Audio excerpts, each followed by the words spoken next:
গরম গরম মাছের মাথা দিয়ে পুঁই শাক খেতে কিন্তু দুর্দান্ত লাগে, সে রুটি হোক বা ভাতের সাথে। কিছুই না, প্রথমেই কাতলা মাছের মাথায় নুন আর হলুদ মাখিয়ে নিতে হবে। কড়াইটা খুব ভালো মতো গরম করে সর্ষের তেল গরম করে নিয়ে মাথাগুলো দিয়ে দিতে হবে। এক পিঠটা ভাজা হলে অন্য পিঠটা উল্টে দিতে হবে। মাথা ভাজা হয়ে গেলে এবারে শীতকালীন বেসিক কিছু সবজি, ওই সিম, কুমড়ো, আলু, বেগুন আর পুঁই শাকের ডাঁটাটা কেটে ধুয়ে নেওয়া হয়েছে। এবারে সেই মাছ ভাজার তেলেই তেজপাতা আর একটা কুচনো পেঁয়াজ হালকা ভেজে নিয়ে দিতে হবে সেই সবজিগুলো। পরিমাণ মতো হলুদ গুঁড়ো আর নুন, সাথে কয়েকটা চেরা কাঁচা লঙ্কাও দেওয়া হলো। সবজিটা 50% মতো সিদ্ধ হওয়া পর্যন্ত ঢাকা দিয়ে বারবার করে ভাজতে হবে।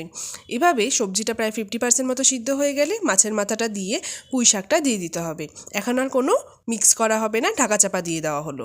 2 থেকে 3 মিনিট পর ঢাকা খুলে শাকটা খুব ভালো মতো মিশিয়ে নেওয়া হলো। শাকটা কিন্তু নরম হয়ে সবজির সাথে মিশে গেছে।